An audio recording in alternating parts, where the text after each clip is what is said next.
इस देश में ऐसे विद्वान लोग हैं जो किसी यूनिवर्सिटी में नहीं गए, किसी कॉलेज में नहीं गए, विद्वता की इतनी ऊंची ऊंची बातें सिखा देते हैं कि हैरान होता है आदमी। मैं भी बहुत हैरान हूं। एक बार आंध्र प्रदेश के एक छोटे से गांव में एक 80 साल के बुजुर्ग ने मुझे समझा दिया। मैंने पूछा, दादाजी इतना दान क्यों करते हैं भारत में? तो उन्होंने कहा, देखो बेटा, भारत में धन के 3 ही अंतिम रास्ते हैं। धन के 3 ही अंतिम रास्ते हैं। या तो इसको भोग कर लो, या तो इसको दान कर लो, नहीं तो ये चोरी चला जाएगा। या तो भोग कर लो, या तो दान कर लो, नहीं तो चोरी चला जाएगा। भोग हम कर नहीं सकते, क्योंकि ईशावास्यम इदम सर्वम यत्किंच जगत्याम जगत तेन त्यक्तेन भुंजी था मां हृदय तस्य सिद्धनम। ये हमारे जीन में है, खून में है, डीएनए में है। भोग तो कर नहीं सकते, करेंगे तो एड्स से मर जाएंगे और पता नहीं क्या क्या हो जाएगा। तो भोग तो हम करते नहीं। और ये मैंने देखा है, भारत में जो पुराने करोड़पति हैं ना, नए वालों की बात नहीं करता, पुराने जितने भी करोड़पति हैं, एक धोती और एक कुर्ता, उसी में जिंदगी काट देते हैं। मैंने घनश्याम दास जी बिरला की जीवनी पढ़ी और उनके बारे में ये सुनकर बहुत आश्चर्य होता है कि 2 या 3 जोड़ी कपड़े में जिंदगी बीत गई और हजारों करोड़ का साम्राज्य उन्होंने स्थापित कर दिया। लेकिन उनकी आधुनिक पीढ़ी बिल्कुल उल्टी है।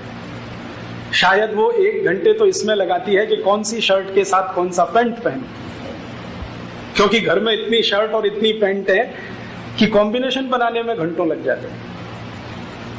जिस आदमी ने हजारों करोड़ का एम्पायर खड़ा कर दिया शून्य में से, वो 2 धोती 2 कुर्ते या 3 धोती 3 कुर्ते में जीवन काट गया। ऐसे में हजारों लोगों को जानता हूं जो करोड़पति हैं, पुराने करोड़पति, और अंगोछा लपेटे ही जिंदगी बिता दिया। एक बनियान और एक नीचे टॉवल, अंगोछा, बस खत्म कहानी। हम मानते हैं कि ज्यादा भोग अपने लिए नहीं है, और भारतीयता में जो सबसे बड़ी मान्यता है ना, वो ये है कि कम से कम अपने ऊपर खर्च करो। क्यों? ये शरीर नश्वर है, इसको लीप पोतने में क्यों लगे हुए? थोड़े दिन में चला जाएगा, कुछ बचेगा नहीं इसमें, तो ज्यादा से ज्यादा दूसरों पे खर्च करो। तो हमारा जो निजी जीवन है ना, प्राइवेट लाइफ, वो बहुत संयमित है, कम खर्चे वाली है, और हमारी जो पब्लिक लाइफ है वो बहुत खर्चीली है, बहुत पैसे वाली है। पब्लिक लाइफ में हम मंदिर बनाएंगे, करोड़ों रुपए खर्च करेंगे, मंदिर का प्रतिष्ठा समारोह होगा, करोड़ों रुपए खर्च करेंगे, दावत होगी, क्या क्या होगा, सब कुछ होगा, करोड़ों रुपए खर्च होंगे। लेकिन हम अपनी जिंदगी में कम से कम खर्च करेंगे। हम शादियां करेंगे बेटे बेटियों की, बहुत खर्चा होगा, लेकिन निजी जिंदगी में कस कसाते हैं 10-10 रुपए खर्च करने के लिए। ये हमारा जेनेटिक मटेरियल है, ये डीएनए ऐसा है। और ये डीएनए कोई आज का नहीं है, हजारों साल का है। तो ये शायद भूगोल की स्थिति ऐसी है, इसमें से बना होगा। शायद ईशावास्यम इदम सर्वम जो किसी महान व्यक्ति ने कह दिया, वो हमारे रग रग में घुसा होगा। इसलिए तो कहा, जो अंदर होता है वही कहा जाता है, और जो होता ही नहीं है वो निकल नहीं सकता मुंह से। तो हमारी रग रग में होगा। पुराने सब लोगों को मैं देखता हूं, इतना सीधा सादा सरल जीवन, और पैसे संपत्ति में करोड़पति।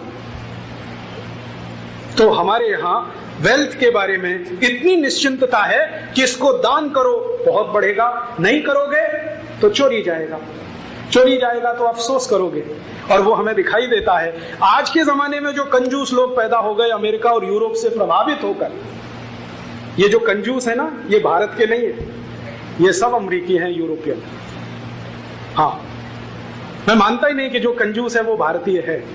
भारतीय कंजूस हो गया तो भारतीयता चली जाएगी। ये जो अमेरिकी असर हम में आ गया, यूरोपियन असर आ गया, हम कंजूस हो गए, तो कंजूस लोगों को मैंने देखा है कि उनका धन सब चोरी ही जाता है। या तो कभी इनकम टैक्स वाले ले जाते हैं, कभी सेल्स टैक्स वाले ले जाते हैं, कभी वैल्यू एडेड टैक्स वाले ले जाते हैं, और वो फड़फड़ाता रहता है, तड़पता रहता है, उसकी आंखों के सामने लूट होती है।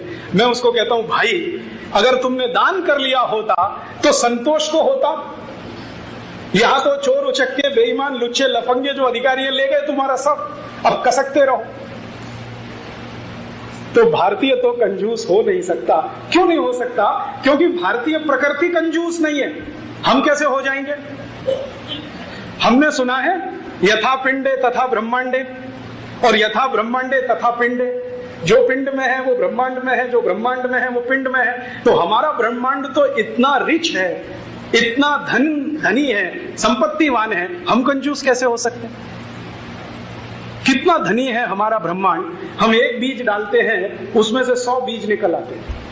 हम एक आम की गुठली लगाते हैं, उसमें से हर साल 1500 आम टूटते हैं, कम से कम 50 साल तक, और जो ठीक देखभाल करें तो 100 साल तक। हम एक बीज बाजरे का डालते हैं, बाली पर 250-300 बीज आ जाते हैं।